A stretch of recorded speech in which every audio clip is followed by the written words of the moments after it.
اسرائیل کو تسلیم کرنے کا کتنا دباؤ ہے آپ پہ؟ دیکھیں، دباؤ تو اس لیے ہے کہ اسرائیل کا بہت بڑا اس وقت ان کا امپیکٹ امریکہ کے اوپر ہے. امریکہ کی جو مڈل ایسٹ پالیسی ہے وہ بڑا، اور ٹرمپ کے دور میں تو بہت زیادہ اسرائیل کا اثر تھا. اب ہمارے لیے تو، میرے لیے تو کبھی یہ سوچ میں دوسری سوچ آئی نہیں کہ ہم اسرائیل کو اس لیے تسلیم نہیں کر سکتے کیونکہ پاکستان کا تو ایک ہمارے قائد اعظم کا موقف چلا آ رہا ہے جب تک کہ فلسطینیوں کو ان کا ایک جسٹ سیٹلمنٹ، یعنی کہ ایک ایسی سیٹلمنٹ نہیں ہوتی جو کہ اس سے وہ مطمئن ہوتے ہیں، ہم اس کو تسلیم نہیں کر سکتے. لیکن دباؤ ہے آپ پہ. یہ دباؤ آپ پہ غیر مسلم ممالک ڈال رہے ہیں یا مسلم برادر ممالک بھی کہہ رہے ہیں کہ کرو؟ میں نام نہیں لے رہا. چھوڑیں اس کو، آگے چلیں، اس کو رہنے دیں. لیکن سر جو لوگ تسلیم کر رہے ہیں ان کے اس عمل سے خوش ہیں آپ؟ کئی ہم چیزیں اس لیے نہیں کہہ سکتے کہ ہمارے ان سے تعلقات اچھے ہیں، ہم ان کو اپسیٹ نہیں کرنا چاہتے، اور انشاءاللہ ہمارے ملک کو اپنے پیر پہ کھڑا ہونے دیں، پھر آپ میرے سے ایسے سوال پوچھیں. یو اے ای نے اسرائیل کو تسلیم کیا ہے. یہ پتہ ہے ساری دنیا کو کہ اب عرب ورلڈ جو ہے ایک کے بعد ایک جو ہے وہ اسرائیل کے ساتھ مزید کلوز ہو جائے گا.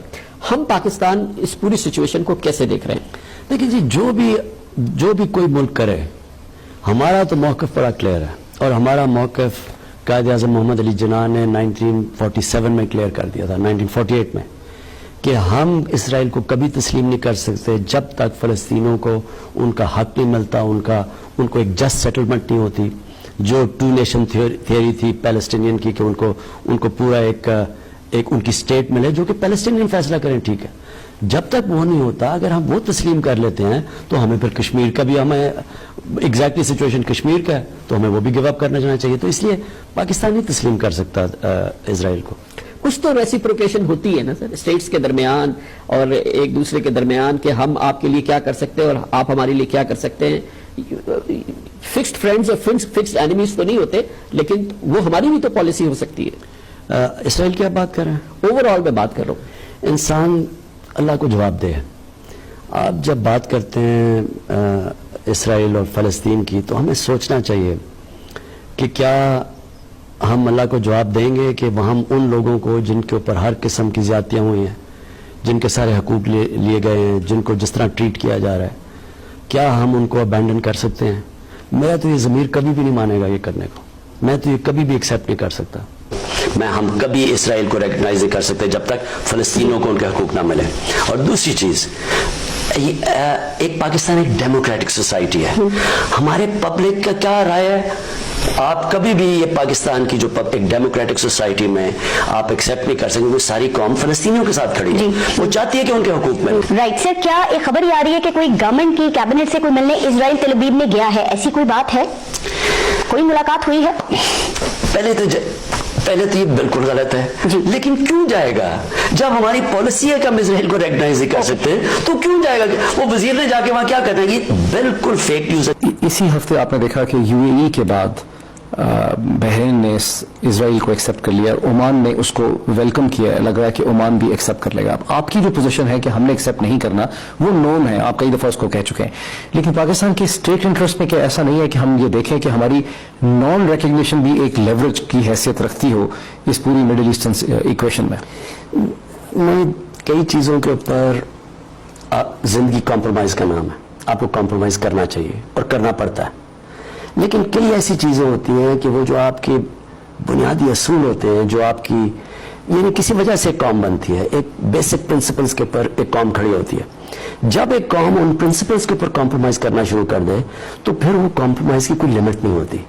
جو بھی قومیں اس وقت کر رہی ہیں، لیکن میں کوئی کامنٹ نہیں کروں گا کیونکہ ہر ملک کی اپنی فارن پالیسی ہوتی ہے، ان کے اپنے مفادات ہیں، ان کی اپنی مجبوری ہے. ہمارا صرف ایک سوچ ہونی چاہیے کہ فلسطین کے جو لوگ ہیں، جو ان کے اوپر ظلم ہوئے ہیں، جس طرح کی مشکلات انہوں نے برداشت، جس طرح وہ رہ رہے ہیں، کیا ان کی زمین کدھر سے شروع ہوئی اور سکڑ کے کدھر رہ گئی ہے، ان کا کیا فیوچر ہے. دیکھیں، جب فلسطین کے لوگ سیٹسفائی ہو جائیں کہ یہ ایک جسٹ سیٹلمنٹ ہے، ہمیں مان لینا چاہیے.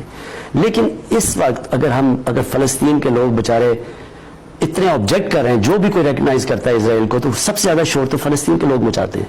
تو اس کا مطلب کہ وہ ان کے لیے تو جو اسٹیک ہولڈرز ہیں وہ تو ایکسیپٹ نہیں کر رہے ہیں.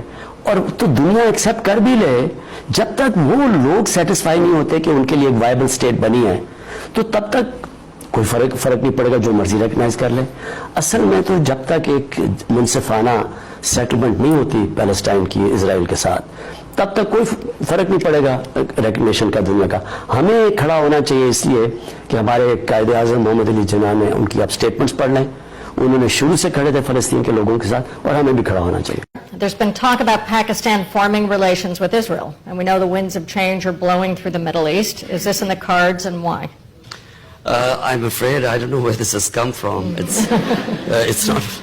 Pakistan has a very straightforward position, and it was a founder of Pakistan, Quaid-e-Azam Muhammad Ali Jinnah, who was very clear that, there has to be a just settlement, a homeland for Palestinians, before Pakistan can recognize Israel.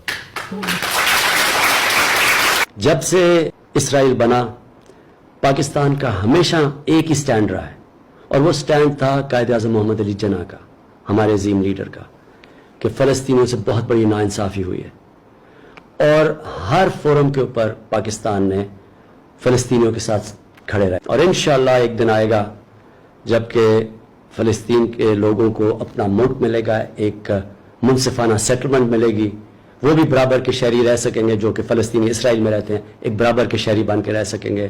اور ہم دعا کرتے ہیں کہ وہ دن جلدی آئے. پاکستان پائندہ باد.